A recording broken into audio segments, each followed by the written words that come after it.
मिंबर नूर पर जलवाबार सादात मशाइख उलमाए ज़वील एहतराम हाज़िरीन अहले सुन्नत व जमात, अस्सलामु अलैकुम व रहमतुल्लाहि व बरकातुहू।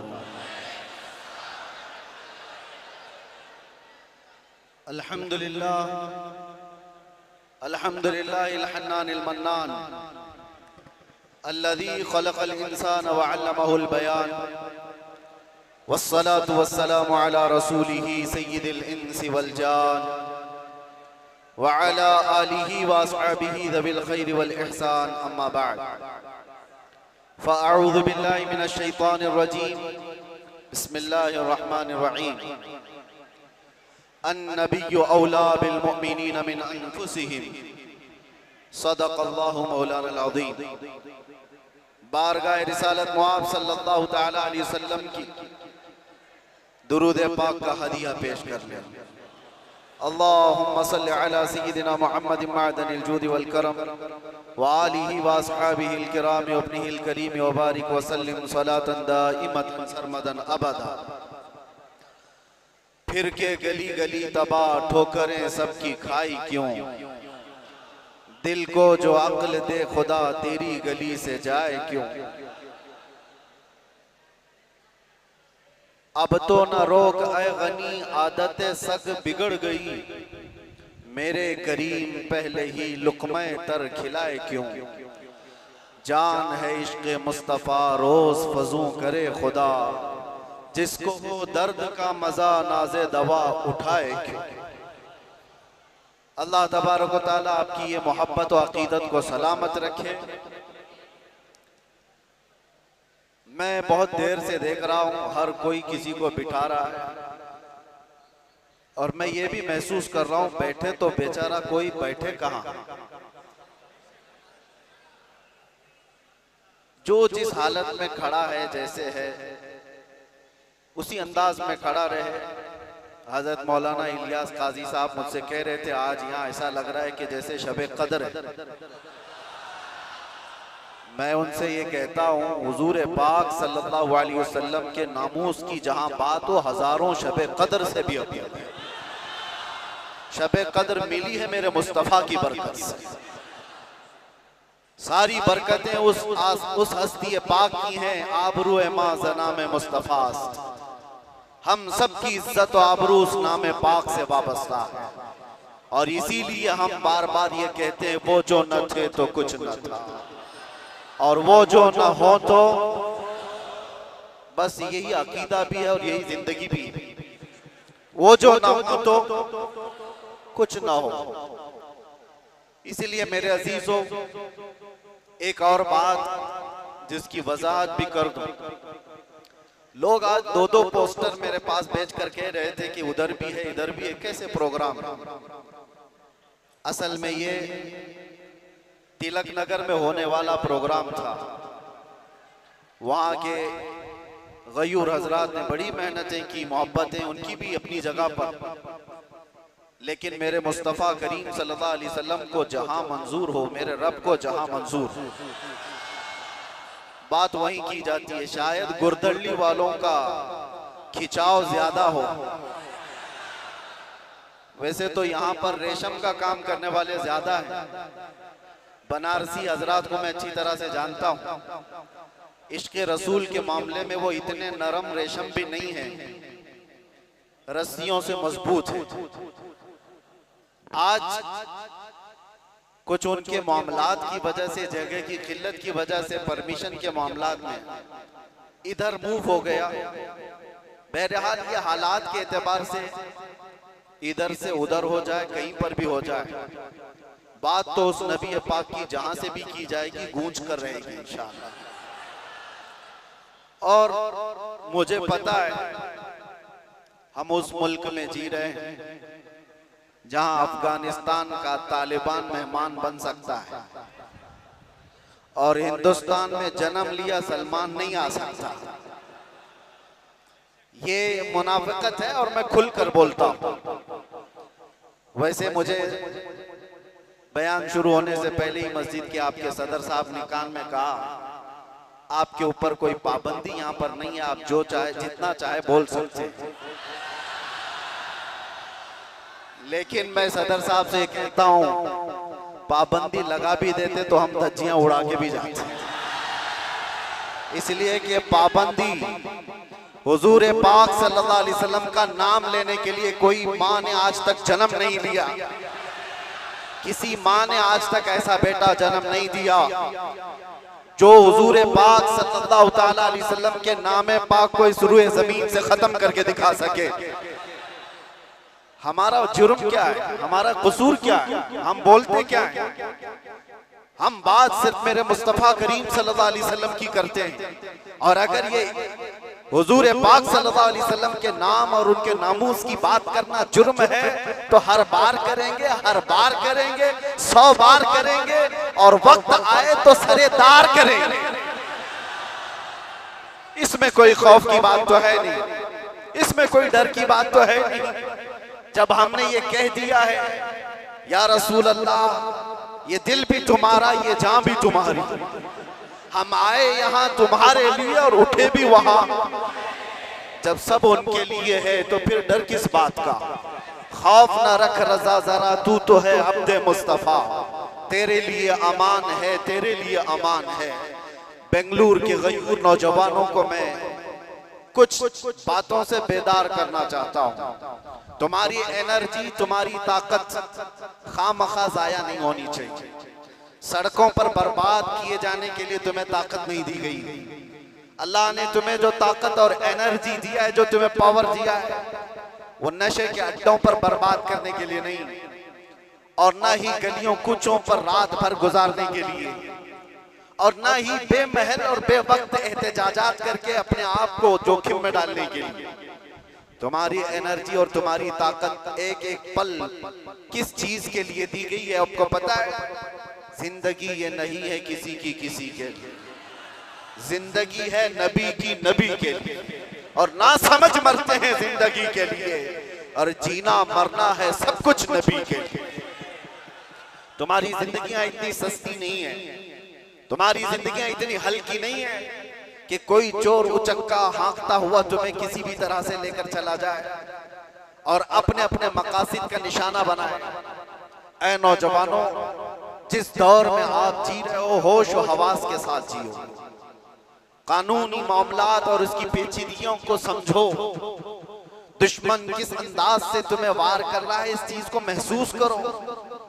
यकीनन मेरे आका सल्लल्लाहु ताला अलैहि वसल्लम की मोहब्बत और उनकी असमत एक ऐसी चीज है जिस पर मुसलमान कंप्रोमाइज नहीं करता, और ये दुश्मन को अच्छी तरह मालूम है। हमें भड़काने के लिए, हमें आपे से बाहर करने के लिए, जानते हो वो कौन सी चीज का इस्तेमाल करते हैं? सिर्फ और सिर्फ मेरे नबी का नाम इस्तेमाल करते हैं। उनको पता है इसकी माँ की गाली से भी उतना नहीं भड़केगा, ये इसके बाप और इसके खानदान को कोसो तो भी नहीं भड़केगा, इसके घर को बिल्डोजर से तोड़ दो तो भी नहीं भड़कता। ये अगर बेकाबू होता है तो आमिना के लाल की इज्जत पर उंगली उठा दे। ये अच्छी तरह से दुश्मन को मालूम है, इसीलिए बार बार इस तार को छेड़ा जाता है।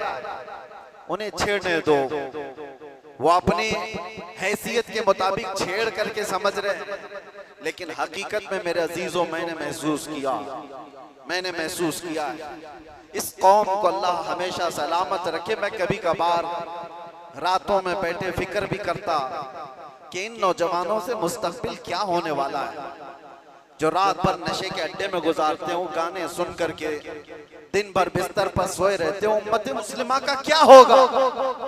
हम पहले बहुत जज्बाती तकरीरें कर चुके, माशरे की इस्लाह के लिए हर बुराई पर हम उंगली रख चुके, बहुत फिक्र अंदाज, काफी फिक्र होती थी। लेकिन मैंने देखा ये वो नौजवान जो नशा में मेरे साथ जेल की कैद काटे हुए नौजवानों को भी जानता हूं, जो हर तरह का नशा करके आए हुए थे, एडिक्ट थे, और कोई 10 साल से, कोई 15 साल से, कोई 20 साल से, और सारी कड़ियां जोड़ करके मैं आकर के देखता हूं कौन है जो इन्हें नशा पर उभारता है, कौन इनकी गलियों में नशा बेचता है, कौन सप्लायर है, कौन उभारता है, कौन पहुंचाता है। कानून को भी मालूम है कहां बिक रहा है, कहां सप्लाई हो रहा है, सबको पता है। और खासकर तुम्हारे मोहल्ले क्यों टारगेट है, कभी सोचा आपने? ये सिर्फ बेंगलुरु की बात नहीं, जाओ मुंबई जाओ, कलकत्ता जाओ, दिल्ली जाओ, किसी भी, हैदराबाद, हर इलाके में मुसलमान क्राउडेड जो इलाके हैं, हमारी ज्यादा आबादी जहां पर, उन इलाकों को इन तमाम बुराइयों से घेर लिया गया है, नशा से। क्यों तुम टारगेट हो? वजह यही है मेरे अजीज, इसलिए कि दुनिया को खौफ दूसरी कौमों से नहीं, मोहम्मद अरबी के गुलामों से इतना डर है कि इसी दिन ये खड़ा हो गया तो दूसरों की नींद हराम कर देगा। पता है इसको इन तमाम खुराफात में मुलव्विस करके, नशा का आदी बना करके इसको सुला दो। ठीक है, इन्होंने कर लिया, किसी को 10 साल से, किसी को 20 साल से, किसी को 25 साल से नशा में मुब्तला करके रख दिया। हम भी डरे हुए थे कि ये नशा खोर नौजवान क्या करेंगे, मुस्तकबिल क्या होगा इनका। लेकिन मेरे अजीजों, मैंने अभी माजी करीब में, साल 2 साल में ये भी महसूस किया, नशा छोड़ना आसान भी नहीं है। जो एडिक्ट होता है वो जल्दी छोड़ता भी नहीं। अरे गुटखा नहीं छोड़ता तो वो दूसरी बातें कहां जल्दी छोड़े। लेकिन मैंने इलाज भी देखा, ये वो नौजवान 10 साल, 12 साल, 15 साल से नशा में एडिक्ट हैं, पूरी दुनिया ने इनको टारगेट कर कर करके नशा खिलाया और इनको 36 घंटे 48 घंटे सोने वाले नौजवान बनाया। मैंने देखा है 36 घंटे सोने वाले, और डर था हमें कि इनसे होगा क्या मुस्तकबिल। लेकिन मेरे अजीजों, हमारा ये अंदेशा, हमारा ये डर गलत निकला। दुनिया ने सब कुछ एड़ी चोटी का जोर लगा दिया इस नशा में मुब्तला कर कर कर करके कि इनको मफलूज कर दे, इनको पैरालाइज कर दे।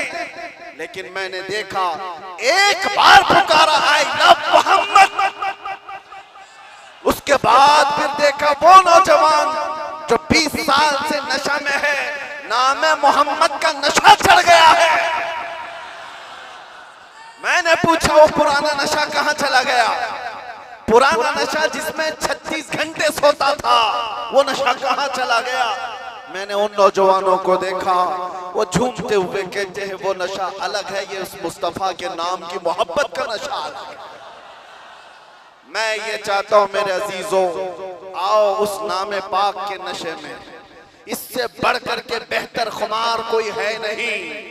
इसीलिए जो उस मोहब्बत के नशे को पी लिया, तब फिर वो गुनगुना करके यूं कहा था, कुछ ऐसा कर दे मेरे किरदिगार आंखों में, हमेशा नक्श रहे रूये यार आंखों में। उन्हें न देखा तो किस काम की है ये आंखें, कि देखने की है सारी बहार आंखों में।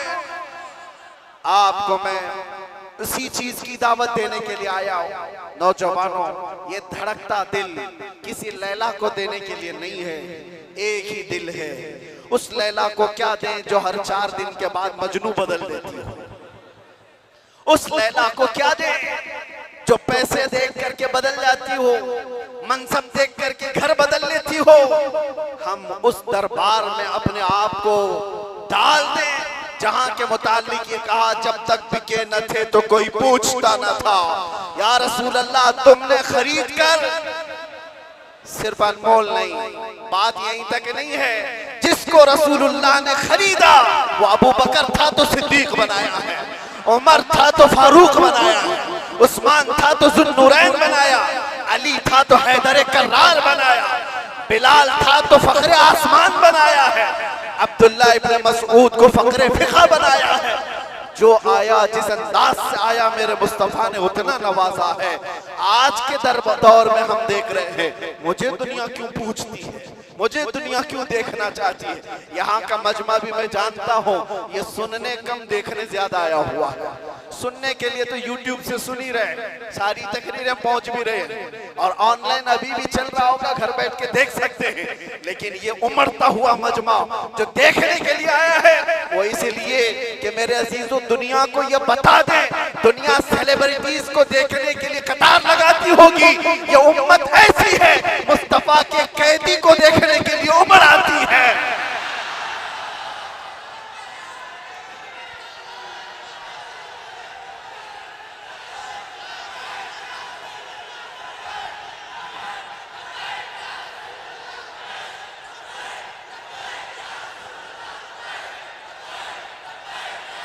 वरना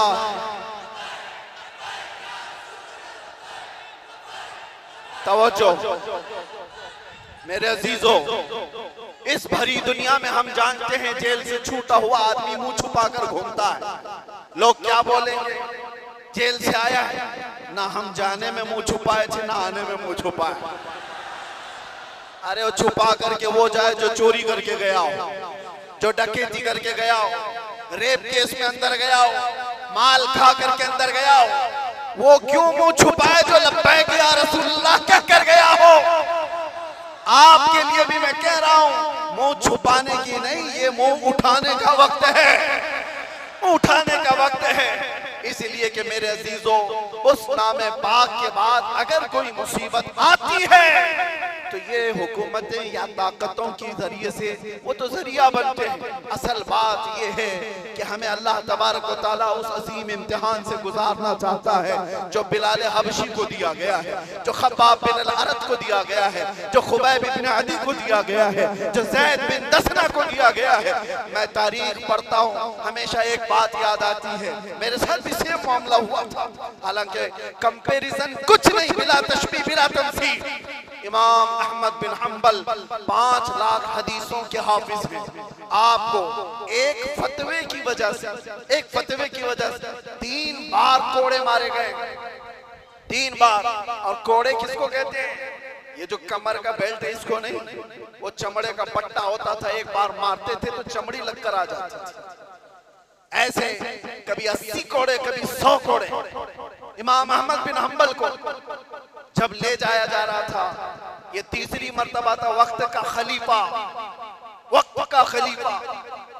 जब जल्लाद को हुक्म दिया कि इस बार फिर इनको कोड़े मारो, इनको फतवा वापस लेने के लिए कहो। एक शख्स ने कान में आकर के कहा, वो भी बड़े आलिम थे उस वक्त, कहा कि आप मुझसे कान में कह दें से मैं सारा मामला सही कर लूंगा, निपटा लूंगा। आपने कहा मेरे मुस्तफा की इज्जत और उनकी शरीयत कानों में नहीं बोली जाती,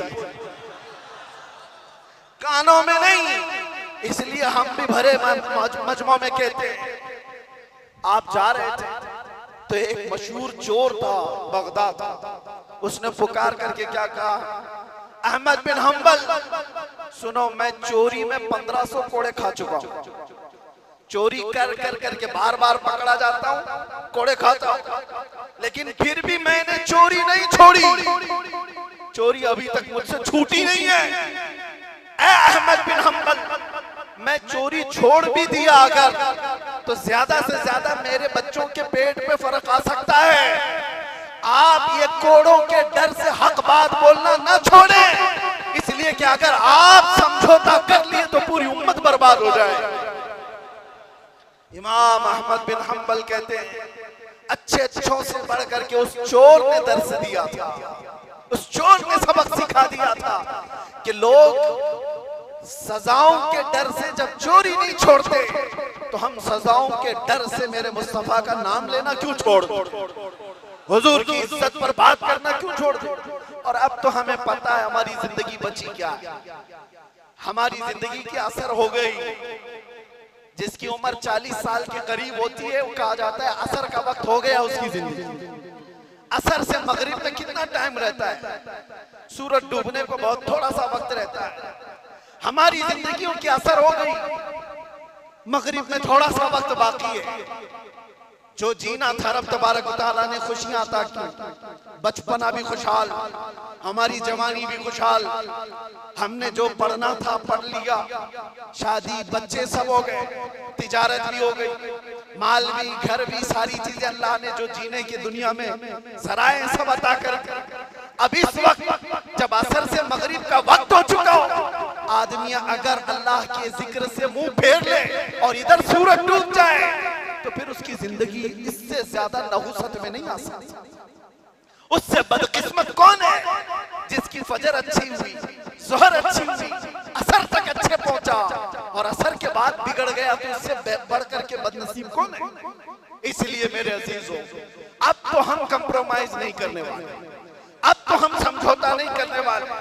अब जो होना है, जिसको हमारे मुहावरों में कहा जाता है, जब सर ओखली में रख दिया तो मुसल से क्या डर। आदमी को पता है।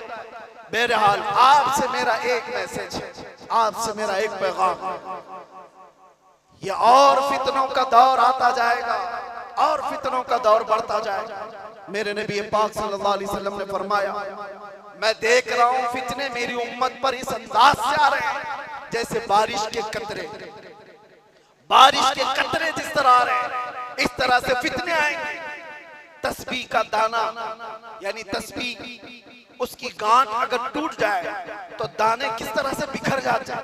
हुजूर पाक फरमाते हैं, उम्मत में फितने इसी तरह से होंगे, एक दाना पकड़ने जाओगे दूसरा सरक जाएगा, दूसरा पकड़ने जाओगे तीसरा निकल जाएगा।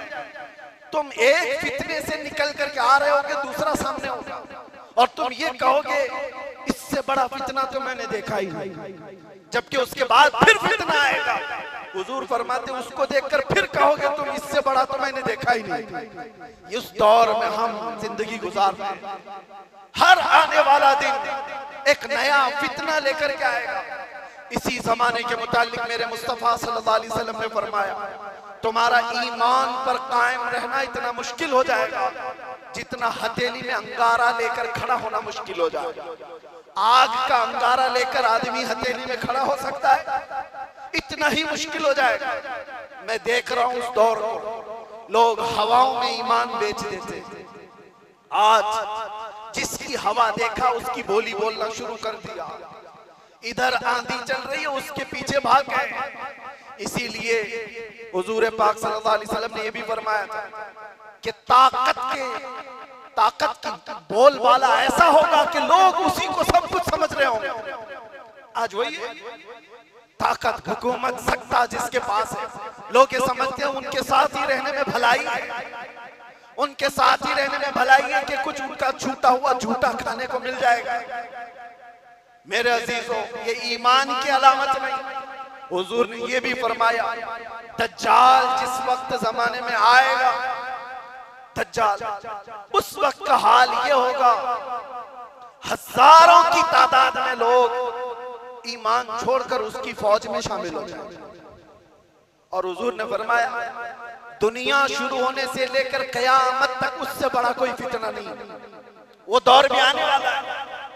उस दौर की अलामत में क्या बताया मेरे आका ने? इरशाद फरमाया, सच को झूठ बना दिया गया होगा और झूठ को सच बना करके पेश किया जा रहा होगा। क्या आज ये पूरा निजाम कायम नहीं है? ये सारा मीडिया ये दज्जाली निजाम पर चल रहा है। ये सब दज्जाल के चेले जितने भी बैठ करके भोगते, जो सच्ची बात होगी उसको ऐसा तोड़ मरोड़ करके बयान करो कि वो झूठी लगने लगे, और झूठ को इतना सजाओ, इतना बोलो कि सच लगने लग जाए। आज उस दौर में तुम जी रहे हो। कितने बड़े बड़े चैलेंजेस हैं तुम्हारे पास, कितने बड़े बड़े चैलेंजेस हैं। ईमान पर कायम रहना मुश्किल हो जाएगा। इन हालात में अब आला हजरत क्या फरमाते, इरशाद फरमाते, जब ऐसे हालात होंगे उसको कहा गया है, सोना बन है, सोना जहर है, सोना पास है, सोना बन है, सोना जहर है, उठ प्यारे। 3 बार फरमाया आला, सोना पास है तेरे, सोना क्या है? गोल्ड तेरे पास है, सोना बन है। बन कहते हैं जंगल को, सोना जंगल सुना होगा नाम, वीरान है, बिल्कुल आवाज ही नहीं है, सोना जंगल है। सोना पास है, सोना बन है, और ऐसे वक्त में सोना जहर है। समझ में आई बात? 3 बार सोने का लफ्ज इस्तेमाल किया और तीनों में अलग अलग माने। सोना पास है, सोना बन है और सोना जहर है, उठ प्यारे। तू कहता है मीठी नींद है तेरी मथी निराली है, शहद दिखाए जहर पिलाए, कातिल डाइन शोहर खुश, इस मुर्दार पे क्या ललचाए दुनिया देखी भाली। आज उसी दौर में हम जी रहे हैं, शहद दिखाए जहर पिलाए। तुम्हें जितना सजा सवार करके दिखाया जाता है ये असल दुनिया नहीं है नौजवान। मैंने ये सारी तमहीद इसलिए बांधी कि तुमको हाँक रही है दुनिया किस तरफ। तुम टेलीविजन पर थिरकने वाली तस्वीरों को देखकर फिदाई बन गए।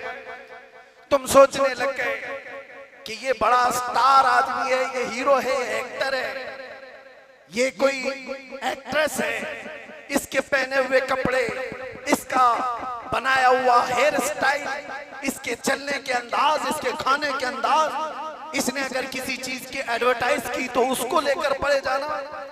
ये दुनिया की दिखाई हुई परदेसी नींद पर जिसके पीछे तुम पागल हुए जा रहे हो, ये वही दुनिया है जो शहद दिखा रही है और जहर पिला रही है। असल में मामला ये है मेरे अजीजों, तुम्हें इस वक्त जगाना हमारी बहुत बड़ी जिम्मेदारी है, बहुत बड़ी जिम्मेदारी है। तुम इस जादू को समझो, इस जादू को समझो जो दुनिया तुम्हें खींच रही है। क्या बनाना चाहती है? मैं साफ लफ्जों में अगर कहूं तो तुम्हें क्या बनाना चाहती है? एक नौजवान को देखा, कानों में बालियां, हाथ में चूड़ी और बालों में चोटी भी। हमने देखा अच्छा खासा नौजवान बन क्या गया, ना मर्द दिखता है ना औरत दिखता है। दुनिया तुझे तीसरी मखलूक बनाना चाहती है और तू शौक से इसके पीछे भाग रहा है। कभी सोचा भी नहीं औरतों को क्या बनाना चाहती है? पूरे जिस्म का लिबास हटा दे, बस कपड़ों के टुकड़े ऊपर और नीचे लगा दे, और इसको ये कहते हैं कि दुनिया का सबसे बेहतरीन फैशन है। अगर नंगा रहना फैशन है तो भैंस ज्यादा फैशनेबल है, हो तो कुछ भी नहीं पहनती। जानवर सबसे ज्यादा फैशनेबल है, नंगे रहने को फैशन कहा जाता है। सोचो मेरे अजीजों, मैं ये बातें क्यों कह रहा हूं? वो निजाम भी मैं देख करके आया जहां भाई बहन की शादी को आज जायज करार दिया गया। हुकूमतों से लोग लड़ रहे हैं कानूनी हक लेने के लिए। इटली में, नेदरलैंड में लोग ये कानून पारित करवाना चाहते हैं कि भाई बहन से शादी करने की इजाजत दी जाए। अब तो दुनिया की कितनी ऐसी हुकूमतें जो होमोसेक्सुअलिटी को पूरी तरह से अलाउ करके रखी हुई है। मर्द मर्द से शादी कर सकता है, औरत औरत से निकाह कर शादी कर सकती है, माँ बेटे के साथ चाहे तो रह सकती है, बाप बेटी के साथ चाहे तो रह सकता है। इसको फ्रीडम कहा जाता है। मेरे अजीजों, जानवरों से भी ज्यादा सलील तुम्हें बनाना चाहती है ये दुनिया। इसलिए मैं कह रहा हूं, उठो अगर न हश्र न होगा फिर कभी, दौड़ो के जमाना चाल अपनी चल गया। तुम्हारे पास अब एक ही इलाज है, एक ही इलाज है, एक ही इलाज है। तुम कहां कहां से बच पाओगे इनके वार से? तुम्हारे घरों में जो टेलीविजन है, सोचते थे पहले कि टीवी चालू करेंगे तो नंगे नाच होंगे, अब वो जमाना भी गया। इस दुनिया ने तुम्हारे हाथों में पहुंचाया, तुम्हारे हाथों में नहीं बल्कि तुम्हारी उंगलियों के एक टच में जितनी गंदी फाहिशा चीजें देखना हो सब देख सकते हो। तुम्हारी आंखों की हया खत्म, तुम्हारे दिल का सुरूर खत्म, तुम्हारे रूह का नूर खत्म, सब चीजें छीन ली गई। और तुम कहां कहां बच पाओगे, कहां कहां बच पाओगे, कैसे कैसे इन वारों से बच सकते हो? एक ही इलाज है, एक ही इलाज है जिसको इकबाल ने 10 साल अपनी मेहनत के बाद कहा था। वो इलाज ये है कि मोहम्मद से वफा तूने तो हम तेरे हैं, ये जहां चीज है क्या लोहो कलम तेरे।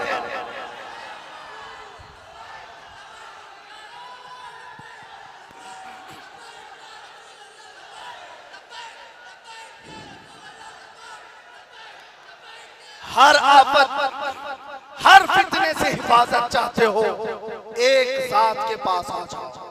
बुलहवस सुन, सीमौसर की बंदगी अच्छी नहीं, उनके दर की भीख अच्छी, सरवरी अच्छी नहीं। उस जमाने के जो सहाबा, मेरे अजीज